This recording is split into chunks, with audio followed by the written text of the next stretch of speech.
All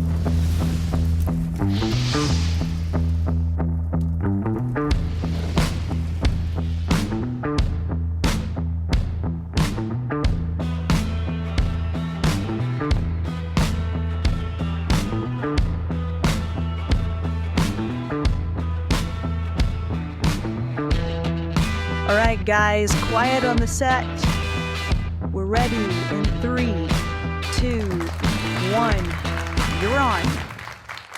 All right, guys, I'm here today with somebody that looks probably extremely familiar to you. If you have a kid in the Celina School District, and you may or may not know this other guy. He's very famous as well, and we're going to get around to that. But in case you don't know, the guy whose last name nobody can pronounce, Dr. Tom, how are you, sir? I'm great. I'm fantastic. And yes, he is the celebrity. He's the Hollywood guy. I'm not the Hollywood guy. I don't think he is absolutely a celebrity. In case you have been following for some time, sitting around over there, that's Jeff Gravely.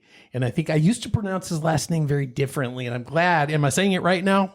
Gravely, yes, sir. Gravely. I think I used to say Gravely or something. You probably heard it all. I probably didn't notice, or I probably corrected you. One of the two. I think you corrected me. Probably so. But you do have your own episode on Celina Radio, okay, the podcast. You were running for school board, and obviously that turned out well because you're here. How did it go? It went well. I was blessed to be reelected for my for additional term. Yes, sir. Going into my 15th year. And so we had really, really good response to that. Today we got Dr. Tom here. Somehow you're able to bring him in. And he has a very busy schedule. The fact that you got him on your calendar speaks well of you. I don't know. I think it's the most important thing of my week right now. Here, let's may speak more well of you. He may never come back after we're done today because I don't know. How many of our podcasts have you heard before? Have you heard a few of them? More than a handful. How's that? More than a handful. Absolutely. So you know what we can do. Yes, sir. I do. And I was ready for whatever question you're coming along. I said, let's study up on what he's going to ask all these. Exactly. It's good stuff. So let's just kind of cover some of the basics first. I'm just very, very interested. So your last name, it's the name that a lot of people literally can't pronounce. That's the whole impetus for Dr. Tom. So Maglisceau is the last name.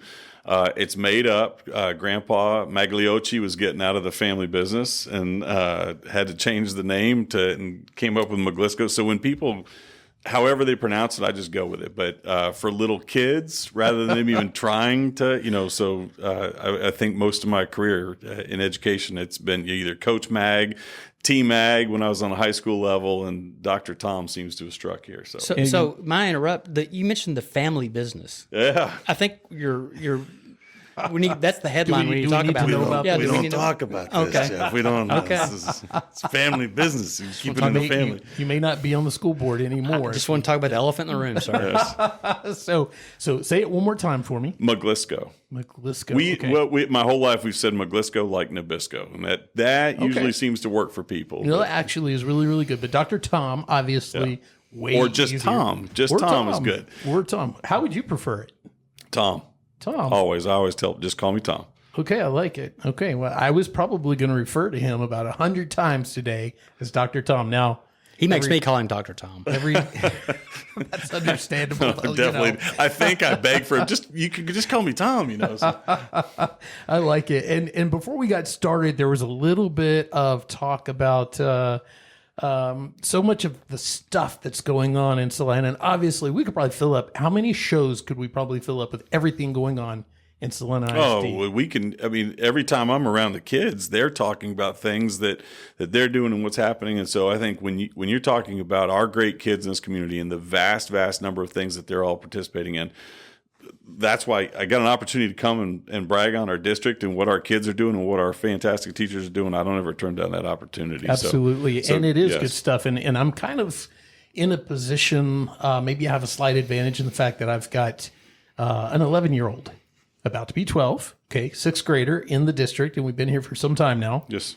And so I have been able to see firsthand just how amazing this Celina school district is. And I'm certain you would agree with me. It is different, isn't it? It is absolutely different. Yes, it's above the average, in my opinion. What would you say to that? I would absolutely say it's above the average, and I would say that I've been in several school districts as an educator, but growing up, my father worked for IBM and we moved a lot. So I've been a part of a lot of different school districts and schools. And I think every school district likes to think that they've got something special and there's something different and everything. But I think what we have here in Celina that's different is palpable. And I think it's without a doubt the community embrace, the support from our families. And I think a lot of it's the love for our kids. Absolutely. And you see that, you feel that, you sense that. And I'll be honest with you, and we were talking about our age earlier. I thought you were a whole lot younger than me. So, kudos. I'll to you take that. Let's go. Right? Yeah. And we know Jeff is older than all of us. So, but no, I have no idea. Jeff is probably younger than us, but No. we're in that mid-50s range right now. And school has changed a lot since back in the day. So I graduated in 86. You were right behind me. Mm-hmm. Talk to me about the differences between, say, when you were growing up in school versus what is it like today that, is totally different back in our time? I think the starting point that I always go to is that kids today, because of the exposure to the world that they are getting, they know more about all things. They know more about the world, but they know more about a lot of different things than we could have been exposed to when we were growing up. Even if you read the newspaper every day or you the weekly reader in school, right? I mean, that's where we were getting, even with that information, our kids have so much information coming to them so fast. And, their brains aren't really capable of processing all that. So they need us, but that's what I would say is the second piece of things. At a time when kids need more structure, more support, more love than ever, our kids are dealing with more chaos in their lives than ever. And that's what I've noticed. I stopped even asking people, 10 years ago in my career in education, I started asking people, am I just getting older and, getting to be a crusty old man now? Or are times really that much harder? And to hear even younger teachers and old veterans alike, we all see the struggles that our kids are bringing with them into their schools, which again, why is Celina a special place? I think I said it before, and you'll probably hear me say it several more times, that it is the love that we're providing for our kids in our schools and the love in this community, even for kids who are missing some of the structure in their lives or missing a parent on, mother or father, or maybe even both parents, where they can find the support of the community in the schools and not just from the educators, but from the love that we get from the community. I think that's what's making a big difference for us. And we were talking about it before the broadcast. I just think the vast opportunity that we provide for our kids and growing, we're adding more and more things into our districts where kids can feel involved and engaged. When kids feel like school is a place where there's something for them there, they want to come to school. They want to be excited to be in school. And I think that improves everything. So one of the things that I've noticed is that, everything's different in so many ways, but one of the ways that really kind of stands out to me, and it stood out to me when I was a police officer going into the schools sometimes, unfortunately get called into the schools kind of before the school resource officers. And especially right now, there's no corporal punishment. There's no paddlings anymore. And back in my day, coaches were almost like principals. Like they were, major respect. And, it was almost like you had a bunch of principals because it was all the coaches and the principal, assistant principal. How is that now? I think that this is a slightly different question but that's good. I'm going to roll with you though. I think we're very purposeful about having kind of a flattened hierarchy all throughout our organization. And so, every kid, needs as many champions as they can. The one thing that helps kids to be more resilient is that they have more relationships. The more quality relationships a kid or a person, any of us has, the more resilience we're going to have. And so, where one person is a disciplinarian over the other, I think, kids need mentors, they need guides, they need people that are helping them to fill the gaps and figure some things out. And so, it's an all hands-on approach, absolutely. And so I'm very clear about talking with our different leadership teams. But every time I'm in front of teachers, every time I'm from convocation forward, that every single one of us is a leader, and regardless of your position, you can lead from where you are, and that's everybody in our organization. So is the and I'm not speaking in favor or against anything, but is the corporal punishment thing, like I feared the paddle, I think, more than I feared that first, and then going home to tell Dad why that happened. That was the biggest piece, wasn't Right? it? It wasn't so much what Coach Morgan's going to do to me, it's what I'm going to find out. And I think, but the thing I would say, and I don't know if this is true of everybody, for me in my house, because of how I was raised and the respect and love that I had for my mother and father, the biggest crushing blow to me was that I disappointed one of my parents, right? 100%. And so that goes back to the guide and the mentor, and that when think of the greatest mentor in your life, would you ever want that mentor to say, wow, I'm real disappointed in what you just did right there? And not that, we also want to issue a crushing blow at a kid. A kid knows when they've disappointed someone that means something to them, and so I don't know. I don't know if that's answering your question, but but all of that stuff, like, that's gone, and it seems like the whole approach, the whole educational approach, is very, very different. I'd say it's better than when we were in school. I think so too. And I know some of this will get chopped up, and so I'm not sure which answers will carry through and all. But well, no, we don't edit this. Well, there's no editing. No, but in terms of if you're shortening things or something, but for good reasons. But because I could go on sometimes. But when we were talking about the chaos in kids' lives, if you ask, so what's the definition of trauma? And trauma can just be stress. Trauma doesn't have to be something that, like, just completely shook your world. Too fast, too soon, too much. That's my wife, who's a counselor, will kind of talk. That's what trauma is. But trauma, if you get down to the essence of it, it's pain. And so we in education, I think, have gotten better at recognizing that kids are coming to us with more pain in their lives than what we probably experienced growing up. Again, we were talking earlier about how fast the world's coming at our kids, right? And how much is coming and how fast it's coming. And so our kids are having to sort through all different kinds of messages and who they are and what this should be about. And social media, just takes it and magnifies it, right? And amplifies it.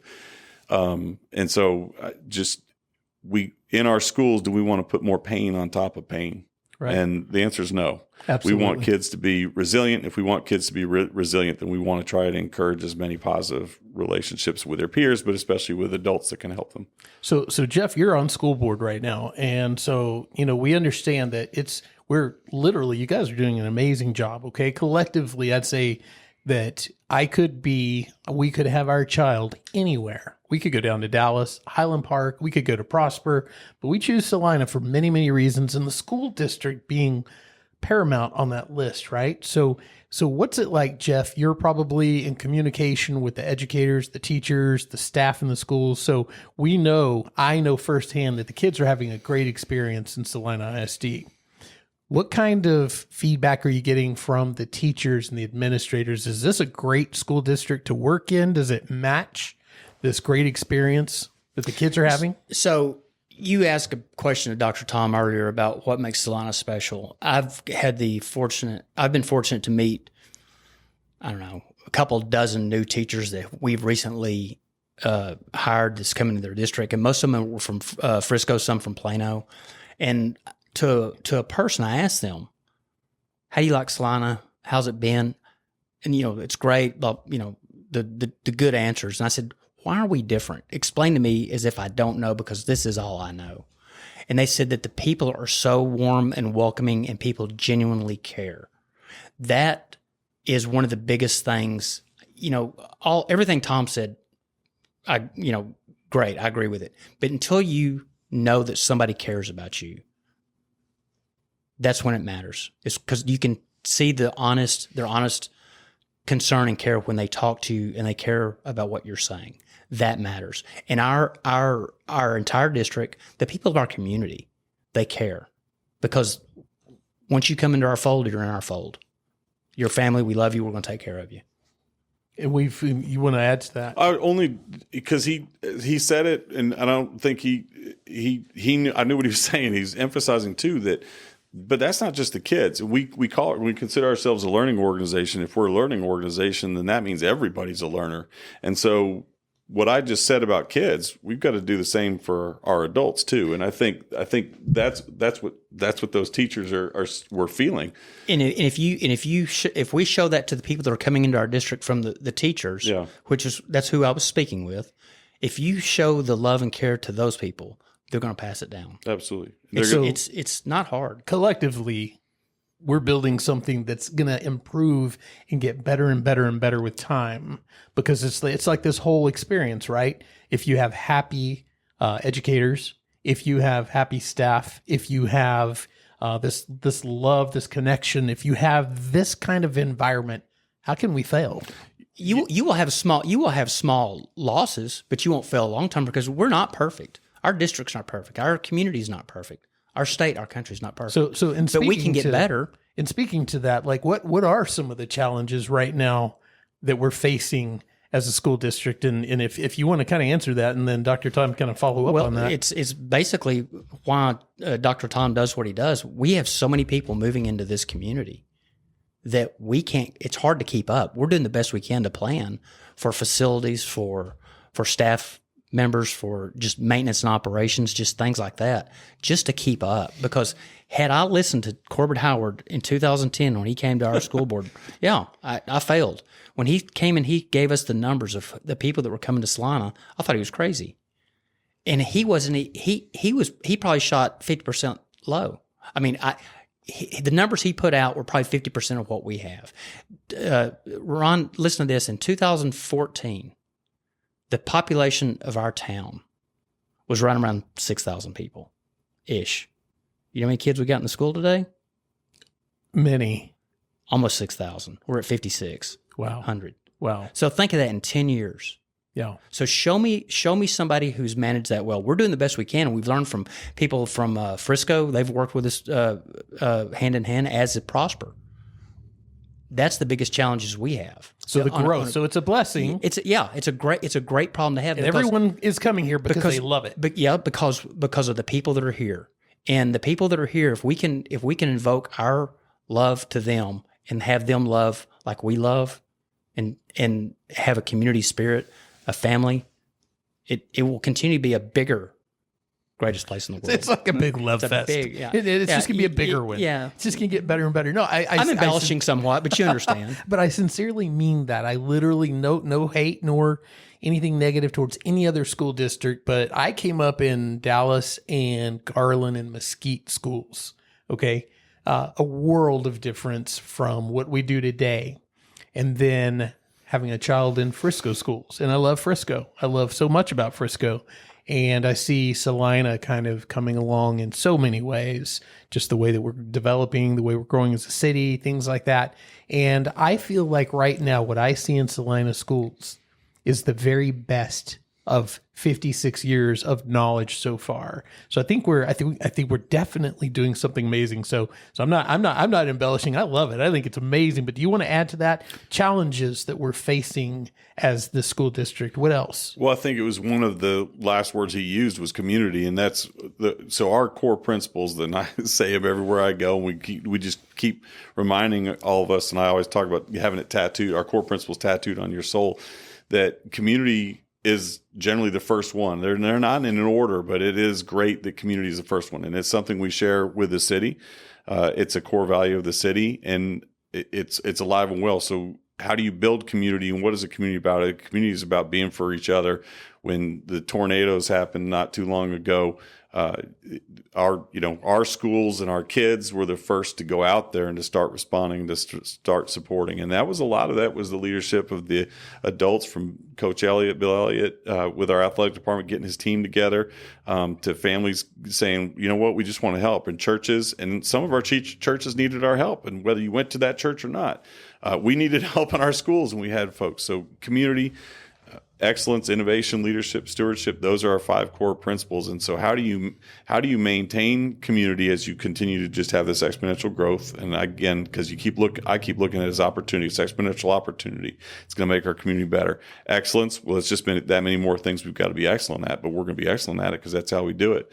And then innovation, how do we think differently while making sure we maintain and hold on to the things that are important to us, all of our traditional values?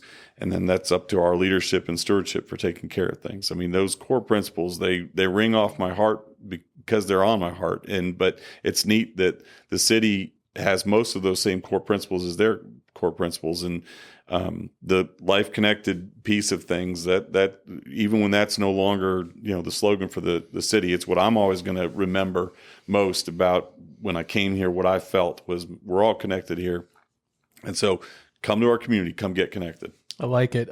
And I know that right now we're kind of up against, there's maybe like a bond thing coming up. Sure. Or some things like that. And I know that can be extremely confusing. And so I don't want everybody clicking out of this when we talk about this. It's important stuff. It's very important. And we're going to have some fun stuff following the stuff that's maybe a little more intensive in the thought processes and the explanations and stuff like that. So if you truly want to know about Dr. Tom and where he likes to eat in Celina and some stuff like that, yeah, hang on, because that's gonna follow some of this. But seriously, talk to me about what we're facing with some of the up and coming things. I know in November we've got something coming up. Talk to me. What are we facing right now? Yeah, and we can make this fun too. We can make this fun. Please make it fun. We will make it fun. But yes, we have our board called for a referendum to be put on the November 5th ballot, and I think there's another thing on the ballot that in November too, maybe a couple things on that ballot. But this ballot is an opportunity for our community to come out and have a voice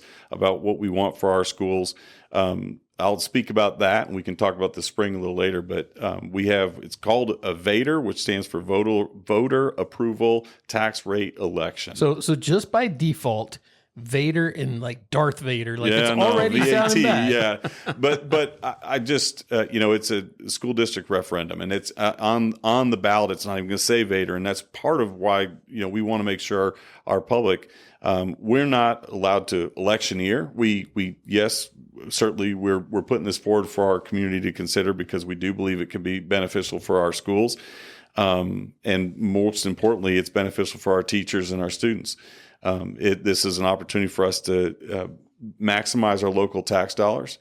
And I could certainly, back up here in a little bit and talk about, how we got to this state where we are in this district for financially. But this election it can generate $1.85 million that can come into our maintenance and operation costs, which goes for teacher salaries and raises to keep up with inflation. But it goes to all of our academic programming, extracurricular, safety and security on our campuses, but just being able to pay our bills, because our bills just keep going up. And our funding formula in the state of Texas has not changed since 2019. But in your own household, and everyone listening knows in their own household how much the financial landscape has shifted. And so this is a great opportunity, again, for us to maximize our local tax dollars without raising your taxes at all. So so Jeff, you want to boil this down for me just a little bit? Like, put this in the kind of language that Ron Lyons is going to understand now, and probably most people. You notice how he turned to me for the simple talk? You go simple talk. Yeah. So we have compressed the board has compressed the tax rate to the smallest the state will allow us. So, and I'm trying to, Dr. Tom will correct me on the dates here, but a few years ago we were at a $1.50 tax rate. Now we're at $1.24 and change. So what this is doing, the vote is to allow the school district to take the money that Ron Lyons already pays the district, and instead of spending 5 cents toward interest and sinking fund, which is toward our bond, you're saying, you know what, Celina, you can take those 5 pennies and you can put it towards your maintenance and operations, so you can pay off your daily bills, your teacher salaries, the maintenance of your buildings, the safety and security, CTE courses, the maintenance and operations that the district uses daily. That's all this is about, is you agreeing to take the money you've already said you're going to give us, which is by law, and we're using 5 cents to put in a different bucket. That's all it is. So it's not going to cost. It's not costing you more. Not even a tenth of a cent more. No. In fact, they've already cut your tax rate for this year. So the 2024 tax rate, as he mentioned, has already been determined by up by our board set at 1.2358. That tax rate is going to be for 24-25. The question within the election that's going for the public is a consideration to take 5 cents. It's 5.11, but Right. 5 cents and add it to maintenance and operation. And to support our taxpayers, we're taking 5.11 cents out of INS. And so net zero loss for you as a taxpayer, except for the fact, again, we've cut your taxes. They've already cut your taxes. And you said $1.50 something. Our taxes were up above $1.60. So Yeah, we 164. the past 6 years, we have reduced the tax rate in Celina ISD. We're changing everything There we around go. here today. We've reduced the tax rate by almost 41 cents since 2019, and doing all that while costs just continue to rise, and we have doubled in size. And he mentioned that already. Well, then Ron Lyons is going to ask him, why do my taxes keep going up?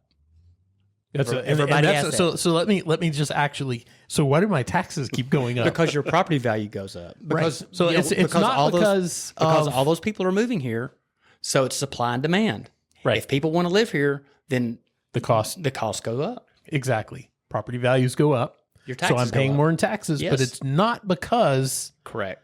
of what's going on with the school board and how the money is being spent improperly. Not at all. As a matter of fact, it sounds like it's been corrected to the best that the state law will allow. And now the decision's been made that by the board, I'm assuming, that we want to reallocate some of that money that's already earmarked. It's already been planned for. But now, instead of going here, I think you said earlier, from this pocket to this pocket. Yeah, and the two buckets are INS. That's the debt services. So in 2019, we moved forward with a bond for $600 million bond for all the buildings and infrastructure that we've been working on the past several years.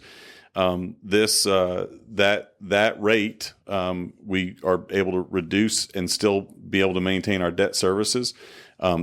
What's been hurting us is maintenance and operations. The 41 cents, almost 41 cents that we've reduced in the past since 2019, that's all come out of maintenance and operations. So we've doubled in size, and which means we have to hire that many more teachers. We're also trying to continue to give compensation raises for all of our staff, not just teachers, because everyone around us was already paying at a higher rate. And as we've grown and we've gotten more and more students and needing to hire more teachers, we don't want teachers to come to Celina ISD and say, well, I can go down the road and make $10,000 more. We're trying to keep up with our neighbors that are much larger districts.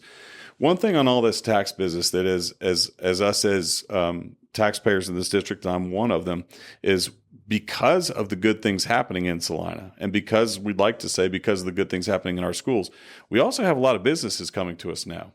And those are property tax values that come without children, right? And so we are getting offset by these big businesses that are coming, by the hospitals that are coming to us, and all the things that are coming our way are helping us with our property values, and it's allowing us to be able to do what we're looking to do. Gotcha. So, this will be on the November ballot. Yes, sir.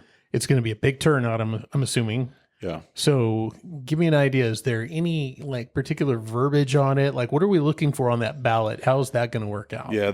And I'm glad you asked that. Part of why we really wanted to talk about this particular piece of things, again, we'll talk Celina ISD all day long and the great things our kids and our teachers are doing. But, we're very concerned for the public that the language that we are required by law to put on the ballot is very confusing and doesn't really say anything about what we just talked about.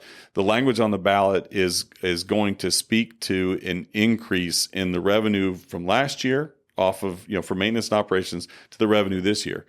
We as a community have doubled the tax revenue that's coming in because of the property values, but also the amount of property coming in, all the development that we see around us, including the businesses.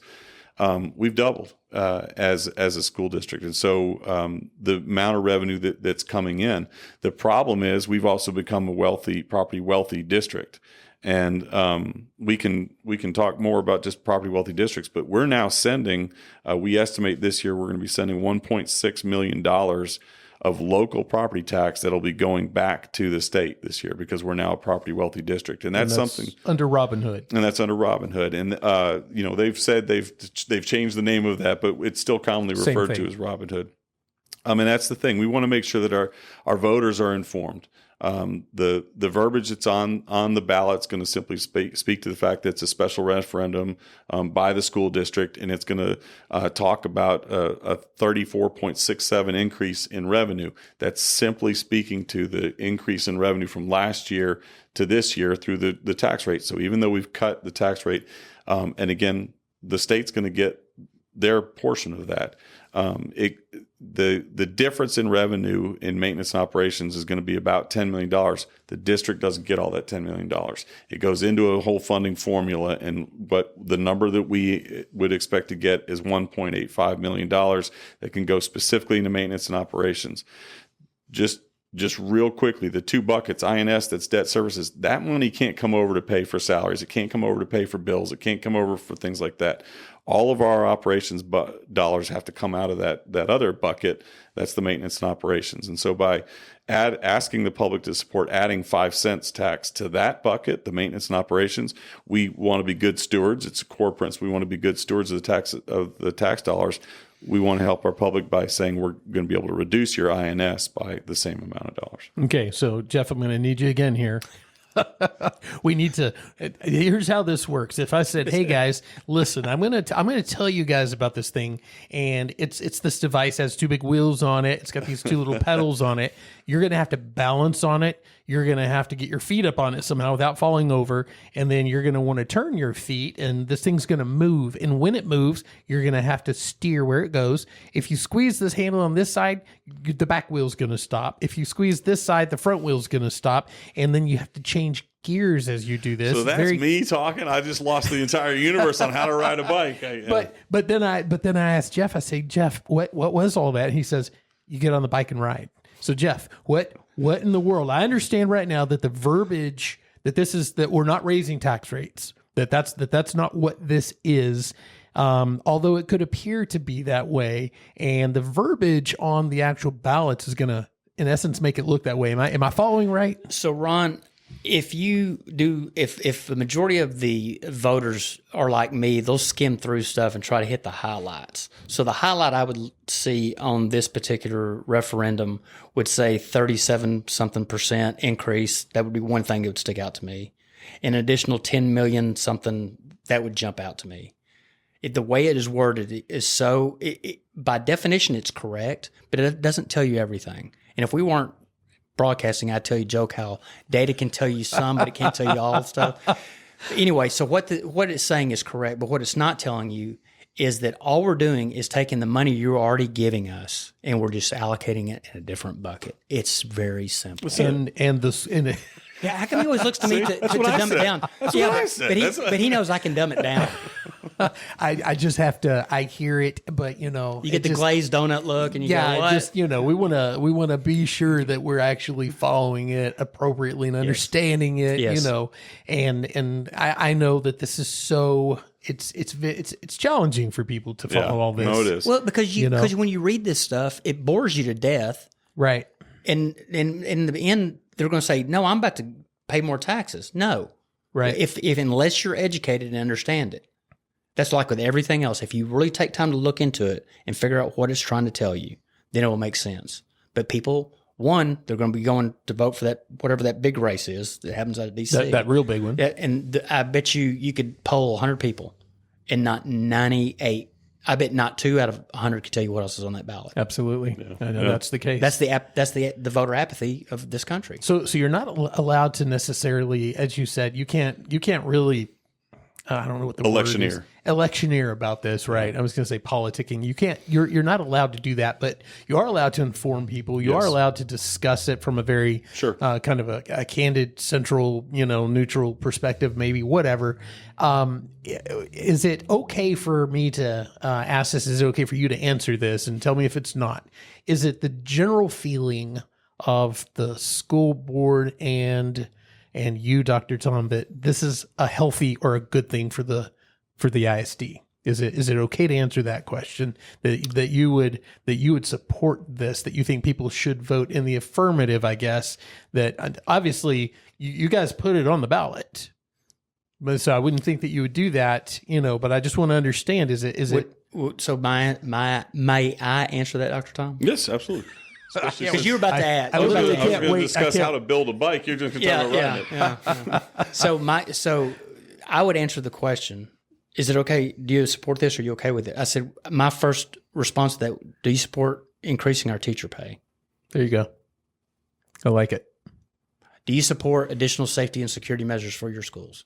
So do you guys know how it's going to be? So you understand the verbiage on the ballot, but is it in favor or not in favor? Is it yes, no? Is it? It's for and against. So for and Yes. against. And one of the things that we'll do, and it's hard to do in this type of broadcast and whatnot, but we've got social media going out, and one of the things we actually have a picture of what it'll look like on the ballot. Well, actually, I will if you'd like. I'd literally love to throw it up on the video version of this. Because we've got that, and we'll put that so that people say when they come to it, they go, okay, this is that thing. Because it doesn't speak to everything that we've been talking about. It doesn't even really talk about how to build a bike even. So.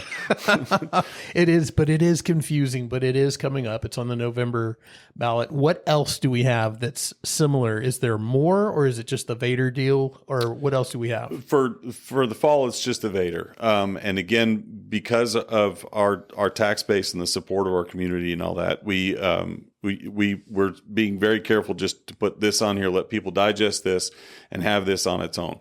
We'll come back around, and we'd love to come back around and talk about this some more in the spring too, is that last year we did have a long range planning facility planning committee that worked through the spring, largely of community members and staff members. We had board members that were sitting in on the meetings and just listening, but they put forth a lot of recommendations because the 2019 bond that was passed by the community with a very large support base, those bond projects were supposed to carry us through 2029. That was the understanding then. You were talking about Corbett talking about the growth, whatever it was in 2010. In 2019, we thought our growth was going to look like a certain pattern, and that the exponential growth was, supposed to still to be coming at this point in time. But those the 2019 bond projects that were going to carry us through 2029, by the fall of 2026, we'll completed all of those projects. And so in planning a school, whether it's a high school, middle school, or elementary school, the planning, as you can imagine, or anyone who's been in construction, it's at least 18 months ahead of time. And for a high school, it's as many as 5 years ahead of time of really getting the community behind it and involving everybody. And so knowing that the exponential growth that's upon us now, we're going to need more facilities beyond what we'll have on the ground by 2026. And so our board has discussed this. It's been discussed in open session that we anticipate coming to our public in May of 25 with a proposal for new school facilities, school buses, and the things that we'll need to get through the next several years.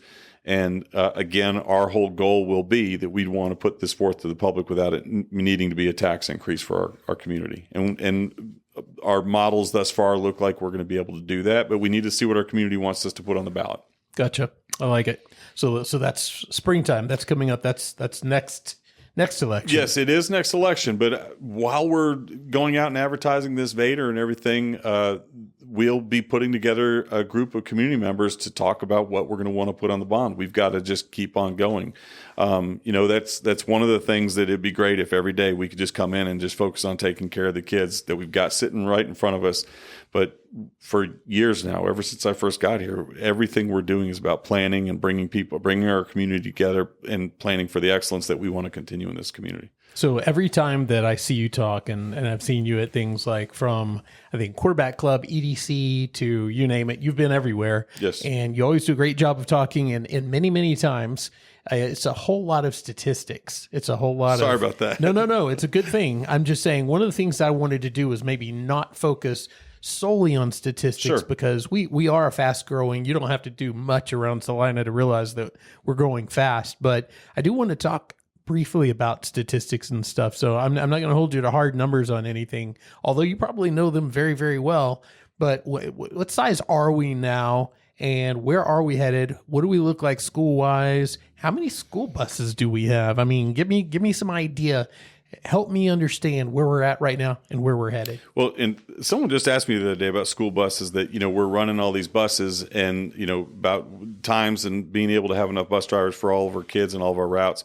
We have to have additional buses because we have buses that are running routes, and we also have to take kids to games and things like that. So we're going to constantly need more and more games. We're sitting at 50. We just turned over 5,300 kids this morning, and now we'll continue through that. We've been growing by as much as 250, 300 kids through every school year, and anticipate that to continue. So when Jeff mentioned 5,600 kids, it's about where we anticipate we'll be sometime right after the midwinter break or Christmas break. And so, how many buses will we need? That's what we'll put pen and paper to that, and have our bond committee consider that. The growth we anticipate, our demographer that we're working with has us on a fast track, and he anticipates that by the end of this decade, we could be as much as 14 to 16,000 students in our district.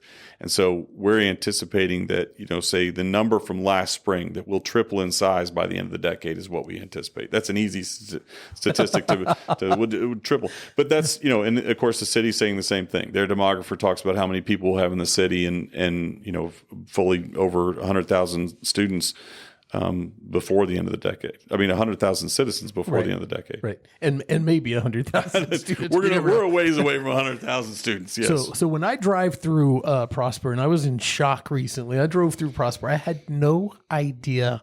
I focus so much on Celina, and rarely do I get into Prosper and, go down the side streets and stuff. It's usually Preston Road or the Tollway, right? All the way through to whatever the destination is. But I was shocked at how many schools I saw. Yeah. So how is Prosper doing? What is, and I know you're not Prosper ISD. No, but they're good friends. Absolutely. We're very close. How are they and how close are we, like, would you say year wise behind where they're at today?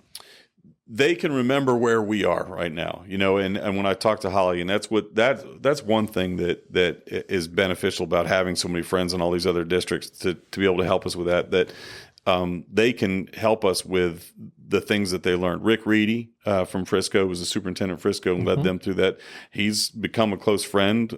We get together fairly often just for me to just listen and learn from him. And so there's not a formula, because every community is different, and some communities may want to support portable. We call them learning cottages. Some communities may want to. Is that what they are? Yeah, they never felt like learning cottages. They felt like drafty old cabins. No. We have good learning cottages, but what appetite does your community have for being able to do that? And does our instructional model, support that? What are the different things? Which is why we involve the community in all of our decisions. We involve the citizens who are going to be impacted by this, and we have kids on our committees too to help make sure that they give their perspective on things. And so it's always been important for us in Celina to have smaller class sizes. It's always been important for us to have excellent facilities for our kids, and we're going to keep delivering on that. But we're going to engage the community all the way through. So when you go into these schools now, and we've made the switch from Martin to Moore now, and they're amazing. The schools are absolutely, they're like works of art. Yeah. They're nothing like, there's a big difference, Yes. go back 50 years ago, kindergarten Ron, like literally completely different. And there's a lot of nostalgia. If you go over to the ISD building over here with the wood floors and all of that stuff, but it's changed so dramatically. Is that kind of a common path? Like, is Celina going to stay kind of up on that edge of technology and, this more modern architecture and the classrooms the way they are? Is that kind of our trajectory right now? Yes, and with innovation being a big part of our core principles there. I heard someone say, with a tip of the hat to the past, a hat off to the tip of the past, and a tip forward to the future, that we want to make sure, again, we stay who we are, what we're about, while also looking to see about how we do things differently. We just recently, and Jeff was part of this committee, looked at some builders and some architects to come in and help us with the next chapters of things. And we're thrilled to have VLK, a local architect, that's going to come in and support our district as we start working with all of our constituents. And I think that was one of the things that impressed us the most about VLK was how they were going to come in as thought partners with us and engage all of our teachers and our kids and our parents to talk about the facilities that we want to have moving forward. And again, not that there's anything wrong with our facilities. As you mentioned, they're beautiful facilities, but are they working for